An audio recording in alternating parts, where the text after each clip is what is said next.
As per this question इस ring के ऊपर खाली चार्ज है और ये रिंग जो है सर्कल स्फीयर को इस तरीके से इंटरसेक्ट करता हुआ बाहर जा रहा है। तो आपसे पूछ रहा है कि फ्लक्स थ्रू स्फीयर कितना होगा। ठीक है, सपोज करो रिंग पे जो आपका टोटल चार्ज है वो क्यू आपको दिया हुआ है, रिंग पे आपको चार्ज क्यू दे रहा है। तो क्यू का कुछ पोर्शन, ये इतना पोर्शन जो है, ठीक है, वो खाली आपके स्फीयर के अंदर है। इसको मैं स्मॉल क्यू ले लेता हूं। ठीक है, तो फ्लक्स थ्रू स्फीयर कितना हो जाएगा, जल्दी बता दो अब।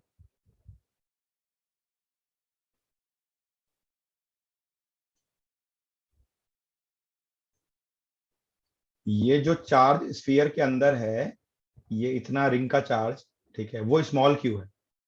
तो फ्लक्स थ्रू स्फीयर कितना हो जाएगा?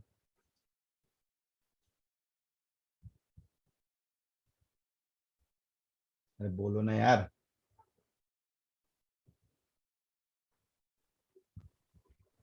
सर इसमें एस क्या है स्फीयर के अकॉर्डिंग? तुमको क्या करना है उससे? तुम गॉस लॉ लगाओ ना। गॉस लॉ क्या बोलता है? Total charge enclosed divided by epsilon not. Total charge enclosed sphere के अंदर चार्ज कितना है यार? स्मॉल क्यू है, तो small Q by epsilon not, ये मेरा फ्लक्स होगा। पर दिक्कत क्या, आपको स्मॉल क्यू नहीं दिया हुआ है। तो अब आपको ये देखना है डायग्राम के हिसाब से कि कैपिटल क्यू स्मॉल क्यू का, sorry, small Q capital Q का कितना रेशियो आना चाहिए। अब वो तुमको ज्योमेट्री से निकालना है। अब वो ज्योमेट्री कैसे लगाओगे वो बताओ मुझे जरा।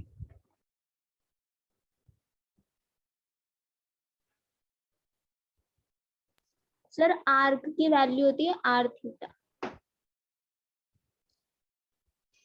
ठीक है, ले लेते हैं थीटा। चलो, ये आपका थीटा हो गया जी। दोनों का रेडियस इक्वल है, ध्यान रखना।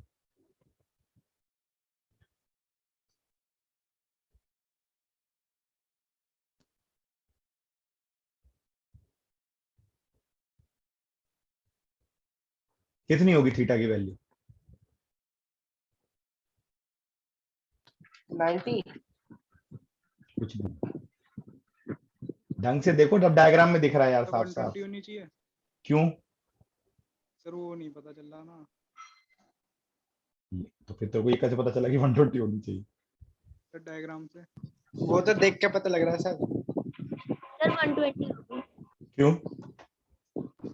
क्योंकि सर रेडियस रोम्बस है तो फिर दो डायगोनल्स बना लिए, उसके बाद 90 माइनस थीटा निकल गया, साइन 90 माइनस थीटा लगा के। हैं?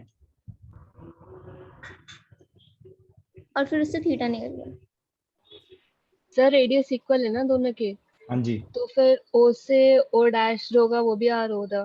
बिल्कुल सही जवाब। हाँ, ओ से ओ डैश भी आपका आर होगा। फिर सर ट्रायंगल इक्विलेटरल हो जाएगा। बिल्कुल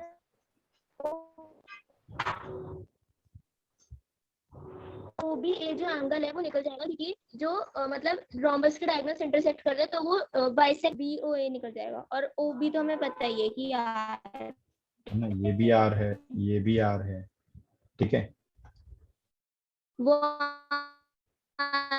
2 हो जाएगा। आपकी वॉइस क्रैक हो रही थी, फिर से ये बोलो। सर पॉइंट है जहाँ पे इंटरसेक्ट कर रहे हैं। हाँ, ठीक है, तो ये भी आर है आपका, ये भी आर है आपका, ये भी आर है, ये भी आर है। ठीक है, सर वो ओ ओ डैश का मिड पॉइंट जो होगा वो r/2 हो जाएगी वहां से लेंथ, तो फिर हाँ जी, एंगल ओ ये निकल जाएगा। ठीक है, तो आप इसको निकाल सकते हो। ठीक है, ये एंगल आपका आएगा 120 डिग्री, राइट। अगर ये एंगल 120 डिग्री हो गया, ठीक है, अब ये समझ में आ रहा है या पूरा एंगल में निकाल के दिखाऊं? सर आ रहा है। है ना, ये तो निकाल ही लोगे, सिंपल ज्योमेट्री है। ठीक है, अगर ये एंगल 120 डिग्री हो गया तो आप बता दो कि small Q by capital Q कितना हो जाएगा?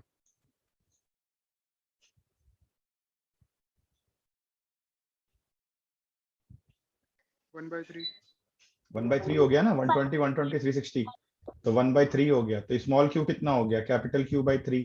पुट कर दो तो फ्लक्स आ गया आपका capital Q by 3 epsilon naught. समझ में आ रही बात?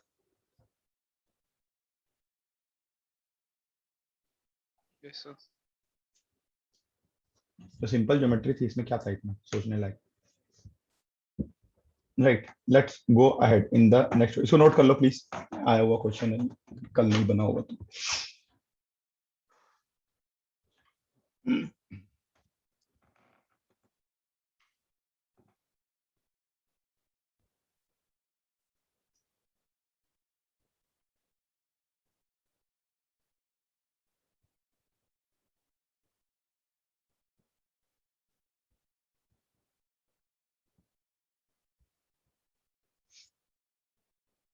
अब दूसरा देखते हैं हम लोग, ये कोन वाला। हाँ, इसमें बताओ, इसमें क्या हिसाब किताब था तुम लोग का?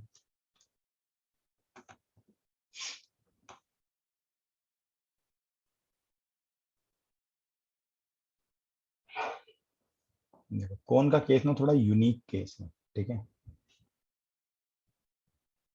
अब इसको ध्यान से समझो जरा। नीचे का सर्कल भूल जाओ, खाली कोनिकल सरफेस की बात करते हैं। तो कोन, अर्शिया कोन कैसे बनता है?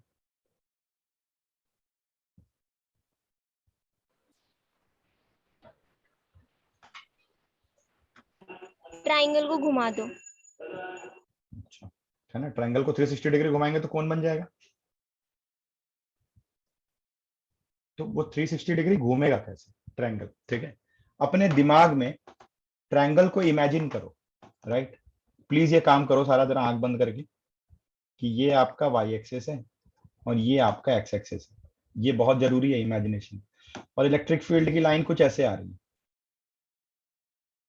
ठीक है? तो फ्लक्स कितना होगा इस केस में?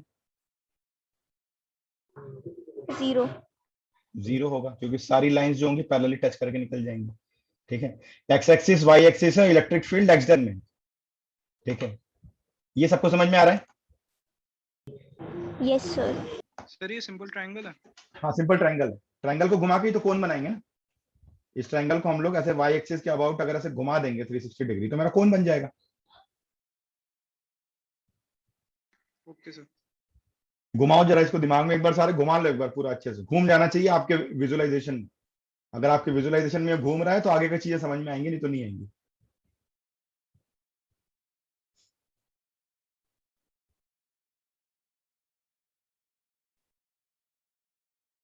घूम गया? हाँ सर घूम गया। Yes sir. अच्छा, अब देखो, अगर मैं इसी पे अपनी जेड एक्सिस को प्लॉट करूं, ध्यान देना 3D में बनेंगे फिगर, कहीं भी ना समझ में आए तो मैं अलग से बना दूंगा, कोई दिक्कत नहीं। और ये ट्रायंगल घूमते घूमते घूमते घूमते यहां पहुंच गया। कौन सा प्लेन हो गया ये?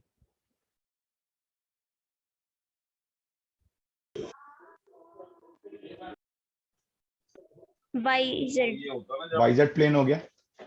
ठीक है, तो ये जब आपका ट्रायंगल एक्स वाई एक्सिस पे था, ठीक है, when triangle is in X Y plane. Sir Y Z कैसे हुआ?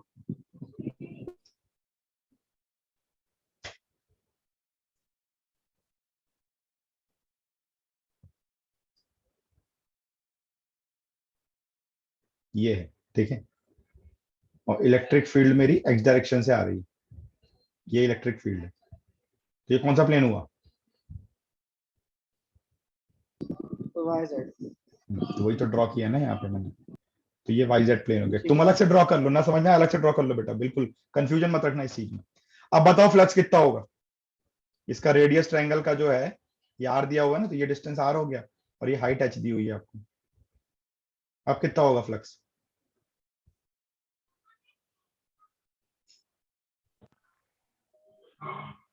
E into half into R into H। है ना, तो E, क्योंकि angle between electric flux, sorry electric field and area vector. Area vector अगर मान लो मेरा ट्रायंगल वाई जेड प्लेन में है, तो एरिया वेक्टर कौन से डायरेक्शन में होगा? X। एक्स डायरेक्शन में होगा, बिल्कुल सही। तो एरिया वेक्टर और इलेक्ट्रिक फील्ड का आपका डायरेक्शन सेम हो गया, मतलब एंगल 0, तो डॉट प्रोडक्ट में cos 0 1 हो गया। मतलब इलेक्ट्रिक फील्ड को डायरेक्ट एरिया के साथ मल्टीप्लाई कर दो, तो हाफ बेस मतलब 2r के बराबर हो जाएगा, है ना, ये पूरा बेस होगा ना ऐसा ट्रायंगल का, ये 2r के बराबर हो जाएगा, और हाइट आपकी h हो गई, तो ये कितना हो गया आपका E into R into H, ये मेरा फ्लक्स हो गया। ठीक है, सर लेकिन कल आपने बताया था कि एरिया आउटवर्ड होता है, तो फिर ये तो इससे ऑपोजिट डायरेक्शन में होना चाहिए क्योंकि कौन तो एनक्लोज्ड है। अभी हम ट्रायंगल के एरिया की बात कर रहे हैं, कौन की बात कर रहे हैं, ओके हम तो सर। ट्रायंगल घुमा रहे हैं ना गोल गोल।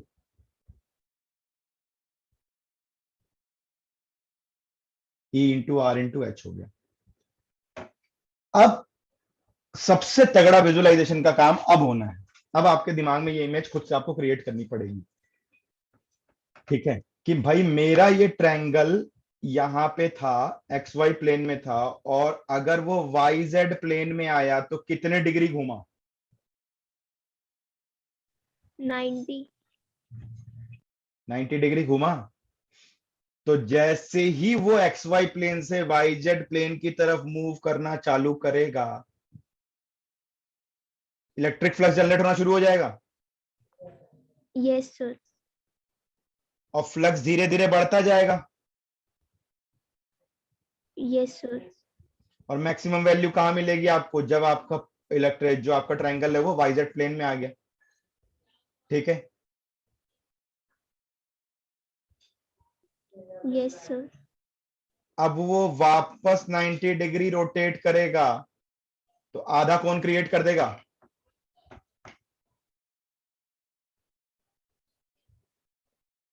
अपने दिमाग में घुमाते जाओ कोण को, जैसे जैसे मैं बोल रहा हूं। अगर वो वापस वाई जेड प्लेन में आपका आ चुका है, ठीक है, 1/4 कोण क्रिएट हो चुका है, अब वो वापस जाना शुरू किया, धीरे धीरे धीरे धीरे धीरे धीरे वो फिर घूमना चालू किया, वापस मेरा ट्रायंगल एक्स वाई प्लेन में आ जाएगा।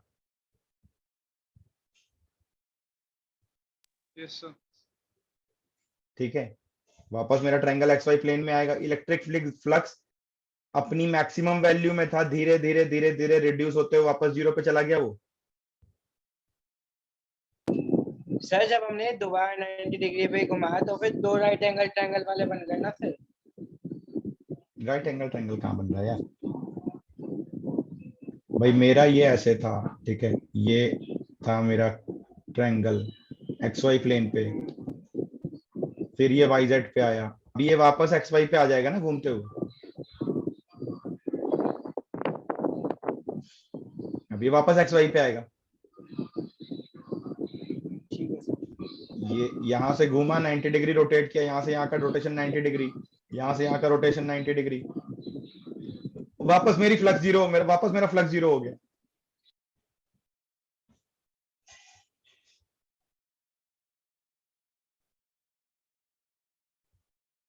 तो ओके सर। इसका मतलब ये 0 से 90 के बीच में, यहां से यहां तक जब ये ट्रायंगल आपका घूम रहा होगा तो अपने कुछ फ्लक्स को जनरेट करेगा, यहां से यहां जाएगा तब भी अपने कुछ फ्लक्स को जनरेट करेगा, सारे के आपके फ्लक्स के पॉजिटिव नेगेटिव के साथ में जीरो हो जाएंगे। खाली बचेगा कौन सा सरफेस? एक सरफेस जहां पे ये मैक्सिमम वैल्यू दे रहा है, वाईजेड प्लेन वाला। तो इसलिए आपके फ्लक्स की वैल्यू कितनी हो जाएगी? E into R into H, right? That is the maximum flux generated through a conical surface.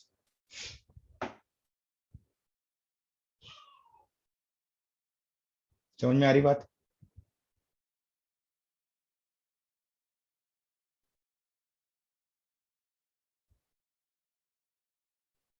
Sir यानी कि जो 90 डिग्री होते हुए जो सर वो होगा इलेक्ट्रिक फ्लक्स, सर वो वेक्टर एडिशन में कट जाएगा। वेक्टर एडिशन नहीं, फ्लक्स स्केलर क्वांटिटी है, प्लस माइनस में कट जाएंगे वो।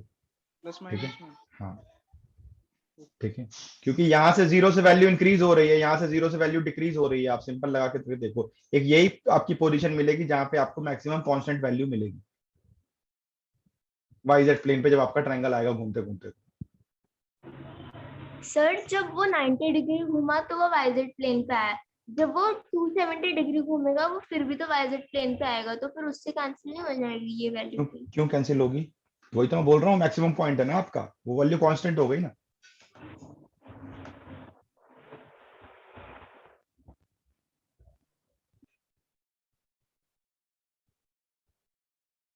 राइट।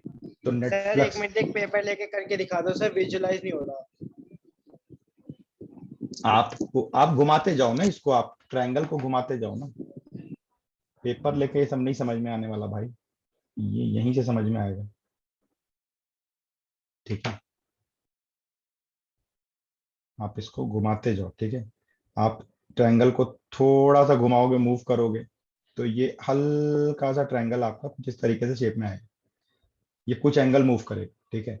इस तरीके से ये ट्रायंगल घूमता घूमता घूमता घूमता घूमता वाई जेड प्लेन पे आ जाएगा। पहले ट्रायंगल एक्स वाई प्लेन पे था, है ना, ये घूमता घूमता घूमता घूमता वाई जेड प्लेन पे आ गया। सर ये Right? सॉलिड, आप अपने घर की दीवार को एज्यूम कर लो, अपनी दीवार को देखो, ठीक है, स्क्वायर ले लो, छोड़ दो ट्रायंगल, छोड़ दो स्क्वायर ले लो, उसको घुमा के देख लो। आप जहां बैठे हो उसके सामने वाली दीवार को एक्स वाई प्लेन देखो, सोचो वो घूमते घूमते आपकी वाई जेड प्लेन में आ गई।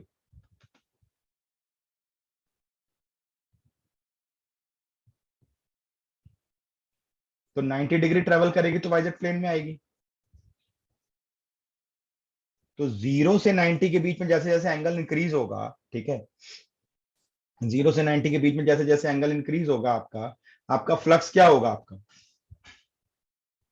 बढ़ता चला जाएगा, है ना।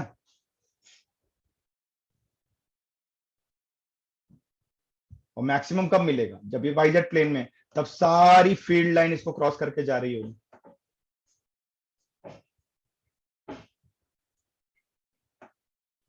हाँ तो सर जब ये फिर 90 डिग्री घूम चुका होगा तभी तो मैक्सिमम पे होगा ना। हाँ, पूरा घूम चुका होगा तब उस समय मैक्सिमम पे आ गए, तो हमें उसी को कैलकुलेट करना है, बाकी वो कितना एंगल घूम रहा है उससे हमारा लेना देना नहीं।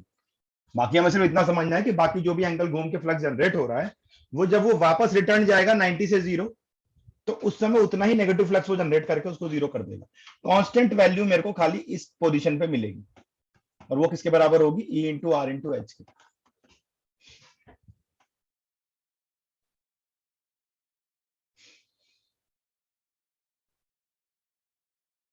ठीक है, सर ये 2R क्यों लिया है? बेस इंटू हाइट ना, हाफ बेस कैसे हो जाएगा, फ्री आर तो रेडियस है, हाफ बेस इंटू हाइट होता है ना ट्रायंगल का एरिया, तो बेस तो पूरा 2r के बराबर है ना। सर ये समझ तो आया, लेकिन फिर वो जो सम होगा, क्योंकि इसमें कोई चार्ज नहीं है, तो वो तो 0 होगा।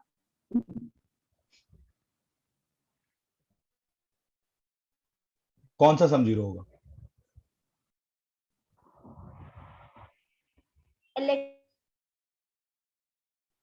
नहीं, हम मैक्सिमम फ्लक्स निकाल रहे हैं अभी, अभी हम मैक्सिमम फ्लक्स की पोजीशन को डिफाइन कर रहे हैं। इलेक्ट्रिक फ्लक्स का। हाँ, हम मैक्सिमम फ्लक्स निकाल रहे हैं अभी, ठीक है। तो ये क्वेश्चन कई बार रिपीट हुआ है, मेंस में भी आया हुआ है, एडवांस में, सबसे पहले एडवांस में आया था ये, फिर मेंस में भी अभी 2019 वाले पेपर में भी आया हुआ था सेम क्वेश्चन, ठीक है। कोनिकल वाला तो आप लोग रट ही लो, ट्रायंगल के साथ भी आता है आजकल, सिलेंडर के साथ भी आता है, सिलेंडर टिल्ट करके भी आता है, वो थोड़ा सा अगला लेवल है, उसमें जाएंगे हम लोग धीरे धीरे, ठीक है। चलो आगे बढ़ते हैं, अब इस टाइप वाले क्वेश्चन, ठीक है। ये क्वेश्चन आपका बोर्ड एग्जाम में आया हुआ है सेम। इसमें आपसे पूछ रहा है find the net charge enclosed in the cube of side 2 metre if electric field is equal to this, ठीक है। अब अगर मुझे नेट चार्ज एनक्लोज्ड निकालना है तो कैसे निकालेंगे हम, कि flux is equal to Q enclosed by epsilon naught, तो क्यू एनक्लोज्ड कितना हो गया आपका, एप्सिलॉन नॉट इनटू फ्लक्स, ठीक है। यानी अगर मैं नेट फ्लक्स निकाल लूं यहां पे तो उसमें खाली एप्सिलॉन नॉट से मल्टीप्लाई कर दूंगा तो मेरा नेट चार्ज आ जाएगा, राइट। इलेक्ट्रिक फील्ड आपको दिया हुआ है, क्यूब का साइड दिया हुआ है, यहां तक की कहानी समझ में आ रही।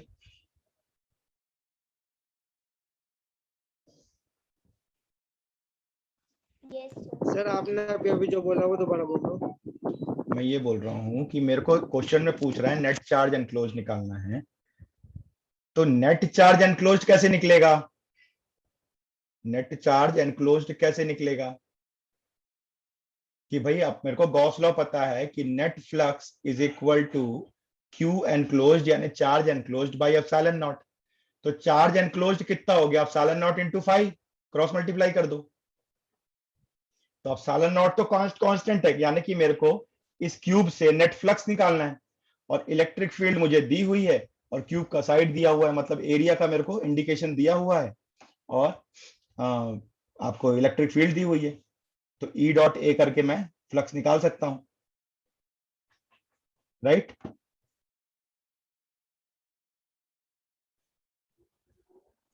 सर इसमें चार्ज की पोजीशन तो बताई नहीं। चार्ज की पोजीशन मतलब?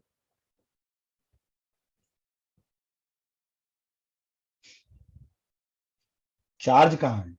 चार्ज तो कहीं है ही नहीं। तो सर फिर चार्ज निकालेंगे कैसे जब अब ये सवाल सही था, आप फंसे हो तुम। अब ये मुझे कौन समझाएगा? ज्योति का डाउट कौन क्लियर करेगा? सर एक बार रिपीट कर देंगे डाउट। ज्योति ने ये पूछा कि सर इसमें चार्ज तो दिया ही नहीं है कहीं, तो मैंने बोला चार्ज तो निकाल, चार्ज तो है ही नहीं कहीं, चार्ज कहीं नहीं है सिस्टम में, एक्सटर्नल इलेक्ट्रिक फील्ड दी हुई है। ठीक है, आई होप इतने दिन क्लास करते हो गया तो you all understand what is the meaning of external electric field.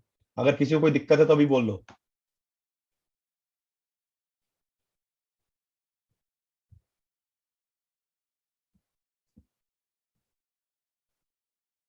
सबको पता है एक्सटर्नल इलेक्ट्रिक फील्ड क्या होती है? अर्शिया पता है यस सर। Yes sir. क्या होती है? बताना। जो इलेक्ट्रिक फील्ड इक्विडिस्टेंट होती है और यूनिफॉर्मली डिस्ट्रीब्यूटेड हो। है ना, बाहर मतलब हमने कहीं पैदा किया उसको। ठीक है, हमने कोई बड़े से दो प्लेट लगाया कहीं पे, और उसके बीच में हमने इलेक्ट्रिक फील्ड को प्रोड्यूस किया, और उस इलेक्ट्रिक फील्ड के बीच में हमने क्यूब को रख दिया। अब हम लोग सबसे पहले क्या करते हैं कि हम ना यहाँ पे इसका प्रोसीजर समझते हैं कि ऐसे क्वेश्चन को सॉल्व कैसे किया जाता है, और उसके बाद पूरा क्वेश्चन सॉल्व करने के बाद सबसे लास्ट में ज्योति के डाउट का मैं आंसर करूंगा। ठीक है, तो देखो सबसे पहले हमें क्या करना है, आपको पता है कि फ्लक्स कैसे निकालते हैं। फ्लक्स निकालने का आपको नेट फ्लक्स निकालना है बस, कि इस पूरे क्यूब से नेट फ्लक्स कितना होगा। तो फ्लक्स निकालने का तरीका होता है ई डॉट ए। ठीक है, तो इलेक्ट्रिक फील्ड तो मुझे वेक्टर के फॉर्म में दी हुई है, एरिया डिफाइन करना है। तो मैं क्या करता हूं, एक एक करके एरिया डिफाइन करता हूं। मैंने इसको ले लिया 1, ठीक है, और इसको ले लिया 2। पहले 1 और 2 पे, मतलब एक्स एक्सिस के लॉन्ग फ्लक्स निकालते हैं। 1 ये 1 का एरिया कितना होगा?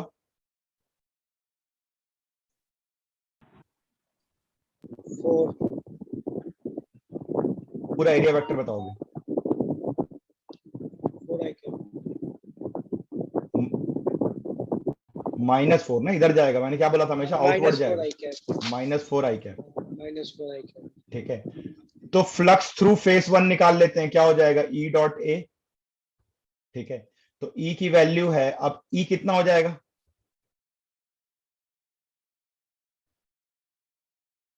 एक्स कितना रखेंगे हम लोग?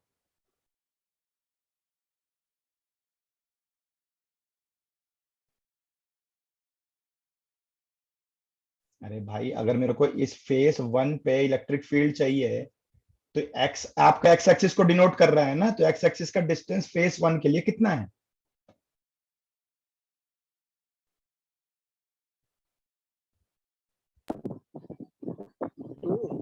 0 है ना बाबा। अरे एक्स एक्सिस यार, ये ओरिजिन है ना, 0 0 0। ये तो वाई जेड प्लेन पे बन रहा है ना आपका ये एरिया, तो एक्स तो 0 है ना उसके लिए। तो 0 + 4 आई कैप प्लस 5 जे कॉन्स्टेंट है, प्लस 4 के कॉन्स्टेंट है। ठीक है, और इंटू डॉट में क्या करना है? -4 आई कैप। तो आप इसका अगर निकालोगे तो डॉट प्रोडक्ट कितना आ जाएगा? ये तो 0 हो गया, आई वाला आई से मल्टीप्लाई होगा तो -16। Is it clear?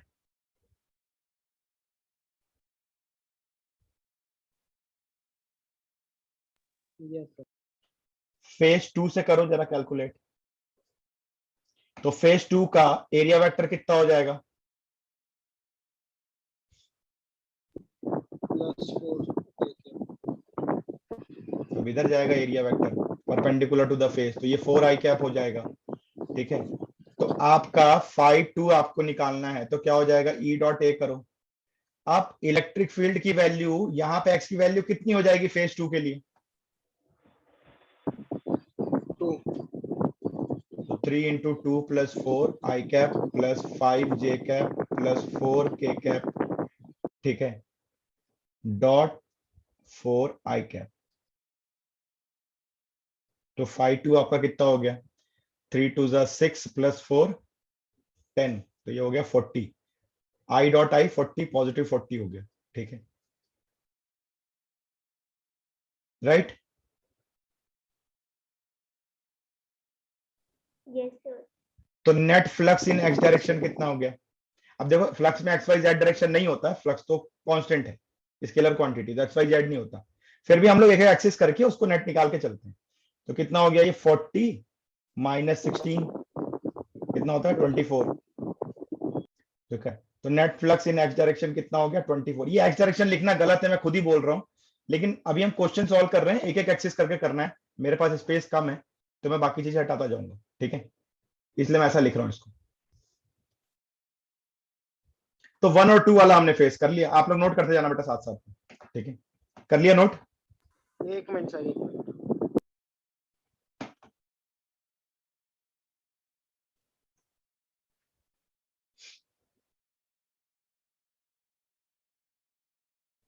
पहले हम इसकी मैथमेटिक्स सीखेंगे, उसके बाद फिर हम लोग लास्ट में ज्योति के डाउट का आंसर करेंगे, तो आपको पूरी फिजिक्स एकदम ढंग से समझ में आ जाएगी इसमें।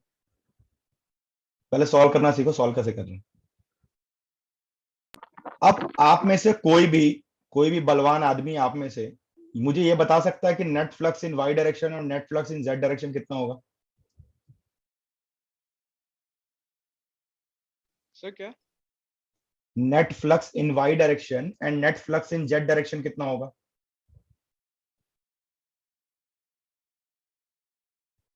जीरो। सर सेम होगा क्या? 0 होगा, ठीक है, दे टैलेंटेड हो यार तुम लोग, तो मैं उसको कैलकुलेट नहीं करूंगा और आप भी उसको कैलकुलेट नहीं करोगे, एग्जाम में भी उसको कैलकुलेट करने की जरूरत नहीं, उसको कैसे लिखते हैं मैं आपको बता रहा हूं, ठीक है।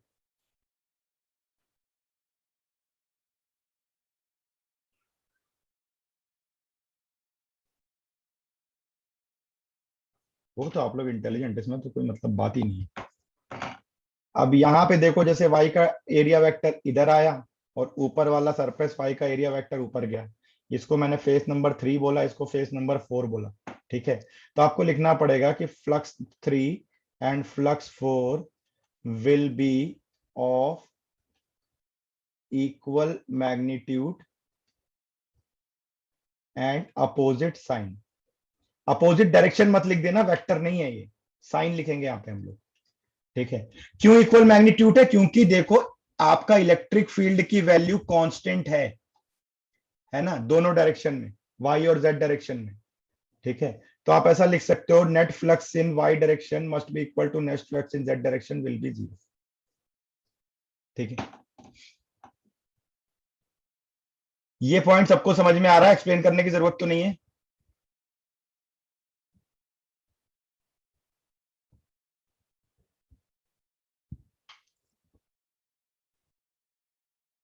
Is it clear to all of you? Yes sir.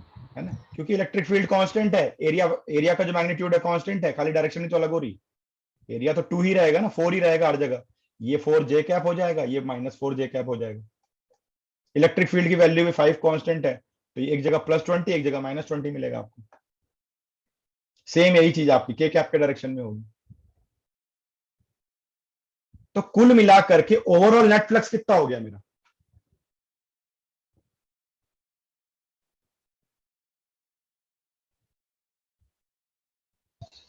Twenty 24 ही हो गया ना, एक्स वाला ही बचा, बस बाकी सब तो कैंसिल आउट हो गए, तो ओवरऑल नेट फ्लक्स मेरा कितना हो गया? 24 हो गया। तो net flux is equal to flux in X plus flux in Y plus flux in Z, तो ये हो गया 24 + 0 तो ये हो गया 24। तो नेट चार्ज कितना हो जाएगा? एप्सिलॉन नॉट इंटू 5, तो 24 एप्सिलॉन नॉट, ये मेरा चार्ज आ गया, ठीक है। तो ये कहानी समझ में आई, इजी है सॉल्व करना? Yes sir. अब सवाल उठता है,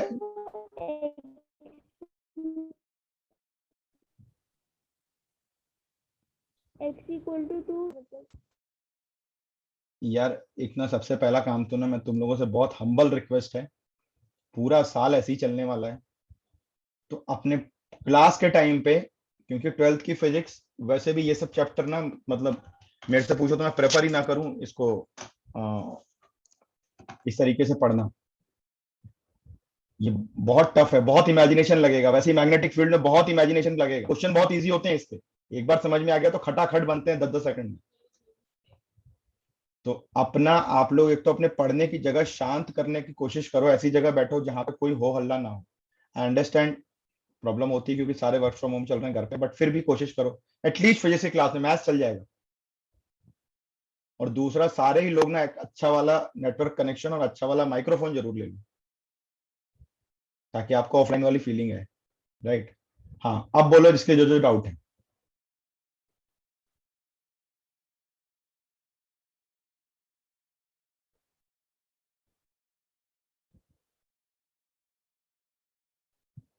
अब मेरे को जो ज्योति के डाउट का आंसर था, ज्योति का था कि सर इसमें चार्ज कहाँ है, x इक्वल टू 2 ना बेटा, ये कोऑर्डिनेट कैसे होगा, ये कोऑर्डिनेट कितना हो जाएगा, 200 हो जाएगा ना। तो यहाँ पे x की वैल्यू कितनी है, 2 है इस फेज के लिए, इस फेज के लिए x की वैल्यू कितनी है, 2 है, तो इलेक्ट्रिक फील्ड यहाँ पे 3 × 2 हो जाएगा।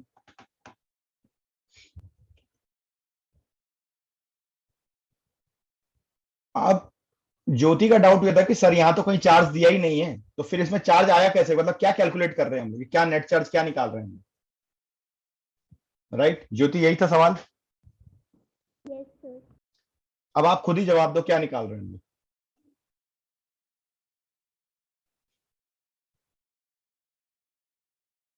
कहां से आया ये चार्ज, 24 ε0 चार्ज कहां आया, क्या हो गया, ये क्या दिखा रहा है आपको।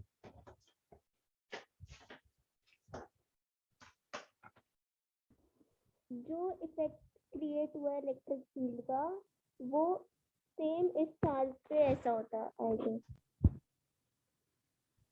और कोई ट्राई करो।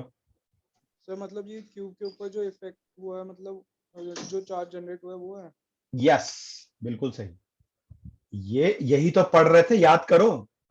कंडक्शन क्या पढ़ रहे थे हम लोग, कंडक्शन और इंडक्शन क्या पढ़ रहे थे। आप अगर कंडक्टर को एक्सटर्नल इलेक्ट्रिक फील्ड में रखोगे तो वो चार्ज हो जाएगा। कब चार्ज हो जाएगा, जब आपकी इलेक्ट्रिक फील्ड वेरिएबल हो, और जिस डायरेक्शन में वेरिएबल है उस डायरेक्शन में हमको नेट फ्लक्स मिल गया, तो ये चार्ज हो गया मेरा। तो कितना चार्ज हुआ, तो कितना चार्ज इस कंडक्टर के ऊपर आ गया, 24 ε0 आ गया। तो ये होगा ना, एक्सटर्नल इलेक्ट्रिक फील्ड में मैं किसी कंडक्टर को रखूंगा तो उसके सरफेस पे चार्ज आना चाहिए, और अगर इलेक्ट्रिक फील्ड मेरी वेरिएबल है तो वो चार्ज आपका कितना है, कैसे कैलकुलेट करेंगे हम लोग। अगर मान लो इलेक्ट्रिक फील्ड कांस्टेंट होती, ये 3x + 4 ना होके कुछ नंबर होता, ऐसा होता 3i + 5j + 4k, ठीक है, 3i + 5j + 4k होता आपका, तो नेट फ्लक्स कितना हो जाता, 0 हो जाता। ठीक है, नेट फ्लक्स 0 हो गया, इसका मतलब क्या हो गया, नेट चार्ज भी आपका 0 हो गया। नेट चार्ज 0 हो गया, इसका मतलब क्या हो गया कि यार ये ना इलेक्ट्रिक फील्ड के कारण थोड़ी देर के लिए इसमें इंडक्शन तो जरूर हुआ होगा, लेकिन नेट चार्ज इस पे कुछ आया नहीं। लेकिन जब आपने इलेक्ट्रिक फील्ड वेरिएबल कर दी तो क्या हुआ आपका, ये कंडक्शन हो गया। अब इसके ऊपर परमानेंट 24 ε0 का चार्ज आ गया। आई बात समझ में।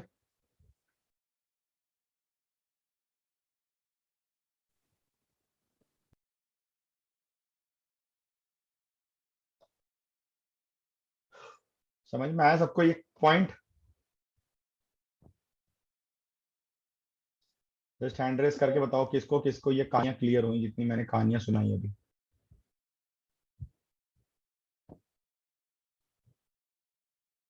हैंड रेज करो, हैंड हैंड।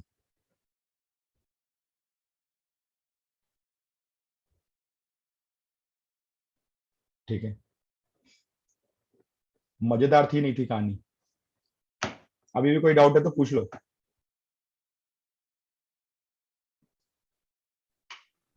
सर वो x की वैल्यू 2 सिर्फ उस वर्टेक्स पे क्यों देखा। अरे इलेक्ट्रिक फील्ड आपकी आ रही कैसी, आपकी ये इलेक्ट्रिक फील्ड कैसी 3D में है ना, तीनों डायरेक्शन में। तो एक्स डायरेक्शन में जो इलेक्ट्रिक फील्ड आ रही है वो आपकी वेरिएबल है, ठीक है, एक्चुअली तो दिखा रहा है एक्स में वेरिएबल है। तो जब वो यहां पहुंची जिसको मैंने ओरिजिन बोल दिया, राइट, तो इस प्लेन के लिए मेरी एक्स की वैल्यू कितनी हो गई, 0 हो गई। और जब ये इलेक्ट्रिक फील्ड आगे जैसे जैसे एक्स डायरेक्शन में आगे बढ़ेगी इलेक्ट्रिक फील्ड ज्यादा होती जा रही, बढ़ती जा रही। तो जब मेरे इस जो डायरेक्ट इस प्लेट के पास में आई जिसमें मेरे को फ्लक्स निकालना था, तो यहाँ पे एक्स की वैल्यू कितनी हो गई, 2 के बराबर हो गई। 2 मीटर या 2 सेंटीमीटर जो भी है वो ट्रेवल कर चुकी है ना इलेक्ट्रिक फील्ड तब तक, तो बढ़ गई उसकी वैल्यू। Okay sir. अब ऐसा ही है सिमिलर क्वेश्चन, ये भी बोर्ड में आया हुआ क्वेश्चन है। अब इसमें सिर्फ एक डायरेक्शन में ही निकालना है, मैं कुछ नहीं बता रहा, ठीक है, इसको आप लोग खुद सॉल्व करो। y और z तो ऑलरेडी इलेक्ट्रिक फील्ड ही 0 दे रखा है, तो उसको कैलकुलेट ही नहीं करना।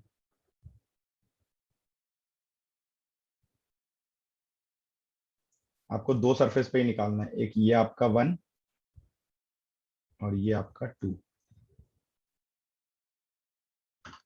तो फ्लक्स थ्रू 1 कितना हो जाएगा, यहाँ अब देखो ओरिजिन आपको उसने दूर दे दिया, तो यहाँ पे x की वैल्यू a हो गई और यहाँ x की वैल्यू 2a हो गई, ठीक है। तो ये कितना हो जाएगा, अल्फा रूट a, ठीक है, और इंटू आई कैप, ये इलेक्ट्रिक फील्ड हो गया। और एरिया कितना हो जाएगा आपका, a square minus I cap, minus लगा दो, तो कितना हो गया ये माइनस अल्फा, और a की पावर कितना हो गया 5/2। और फ्लक्स दूसरे सरफेस से निकालोगे तो यहाँ कितना हो जाएगा, electric field alpha root 2a हो जाएगा, एक्स की वैल्यू 2a हो जाएगी, आई कैप और into a square I cap. तो ये हो गया रूट 2 अल्फा a की पावर 5/2, ठीक है। तो नेट फ्लक्स कितना हो गया आपका, root 2 minus 1 times alpha a की पावर 5/2। तो चार्ज कितना हो गया, आप सालन नॉट मल्टीप्लाई कर दो, तो रूट 2 माइनस 1 अब सालन नॉट अल्फा a की पावर 5/2, ये मेरा नेट चार्ज आएगा। समझ में आ रहा है, मैंने शॉर्टकट में कर दिया, आप लोग थोड़ा लंबा लंबा लिख लेना, इलेक्ट्रिक फील्ड का वेक्टर, एरिया का वेक्टर अलग अलग लिख लेना आप लोग। कहीं कोई दिक्कत है तो बताओ। सर इससे पहले, नहीं सर। हाँ जी, इससे पहले वाली स्लाइड।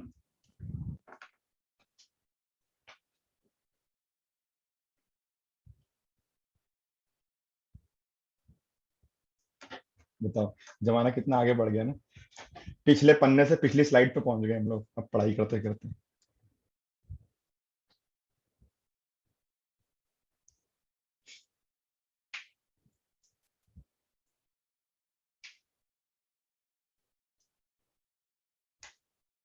सर कर दिया नो।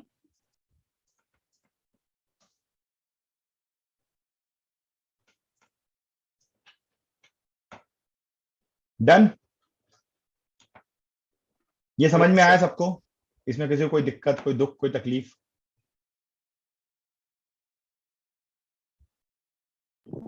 सर 2 है, यही तो लिया है ना, एक तो ये पहले का वाला डिस्टेंस है, ये क्यूब का ही, हाँ, एक ये हाँ, और एक ये ए इसका हाँ 2 है, ये, इस वजह से ही तो लिया है ना ये। हाँ हाँ जी, हाँ जी।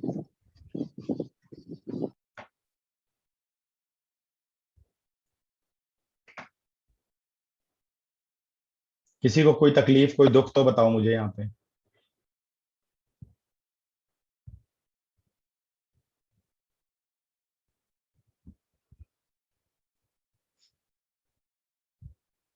मैं आपको सारी वैरायटी कराता जा रहा हूँ गॉस लॉ की, ठीक है, एकदम डिटेल में कराऊंगा मैं, कैसे कैसे क्वेश्चन बनते हैं, कैसे कैसे, एक तो नॉर्मल फ्लक्स निकालने का क्वेश्चन आता है, ठीक है, एक फिर ऐसे क्वेश्चन बन जाते हैं कि एनक्लोज चार्ज बताओ कितना होगा, यहाँ भी काम वही करना है, फ्लक्स ही निकालना है हमें, खाली एप्सिलॉन नॉट से मल्टीप्लाई होगा।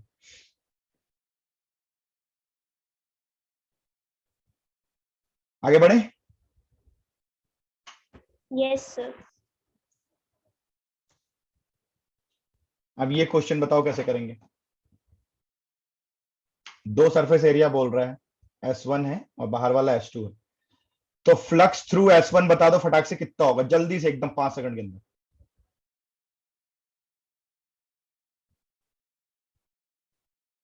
अबे जल्दी बोलो।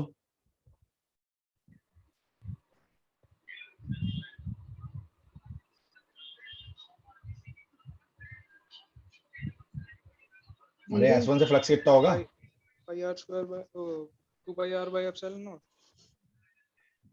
क्या होता है? कहां से 2 पाई आर आ गया भाई?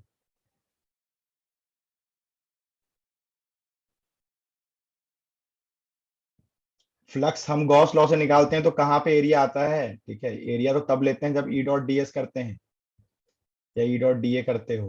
ठीक है, अदरवाइज हम गॉस लॉ में क्यू बाई एप्सिलॉन नॉट, अंदर का चार्ज कितना है डिवाइडेड बाई एप्सिलॉन नॉट। तो फ्लक्स थ्रू S1 कितना होगा? Q upon pi r square. अब अरे फिर कहाँ एरिया आता है यार टू फ्लक्स अपॉन में? Epsilon not. Q epsilon. Upon epsilon not. ठीक है, एंड फ्लक्स थ्रू S2 कितना हो जाएगा? 2Q upon epsilon. 2q by epsilon. 3Q by charge enclose. 2Q तो था ही और Q ऑलरेडी अंदर है। 2Q तो उसका चार्ज अंदर है ही, प्लस एक Q भी तो अंदर है ना। कॉन्सेंट्रिक सर्कल दे रहा है आपको, साफ साफ लिख रहा है कॉन्सेंट्रिक स्फीयर। ठीक है, तो आपको रेशियो निकालना है किसका? S1 का और S2 का। तो क्या हो जाएगा रेशियो? 1:3। ठीक है, CBSE में पूछा हुआ क्वेश्चन है ये, राइट? एक नंबर में नहीं, जो 2 मार्क्स का एक वाला तो अब चालू हुआ है ना, पैटर्न पहले कहाँ था? अभी लास्ट ईयर से चालू हुआ है, 2 मार्क्स का था। सीबीएसई के क्वेश्चन भी मस्त मस्त आते आने लगे हैं आजकल। मैं अभी तुमको 1-2 क्वेश्चन अभी कराऊंगा, थोड़ा और गौसला आगे जाएगा। और मैं श्योर बता रहा हूँ नहीं बनेगा तुमसे, अभी से बता दे रहा हूँ। कुछ कुछ क्वेश्चन सीबीएसई के बड़े अच्छे लेवल पे आते हैं, और अब तो और टफ होगा। बोर्ड ने बोल दिया है कॉन्सेप्चुअल पेपर आएगा, चाहे कोरोना चले चाहे जो चले, पेपर तो टफ ही आएगा दोस्त। पेपर में कोई वो नहीं चल रही।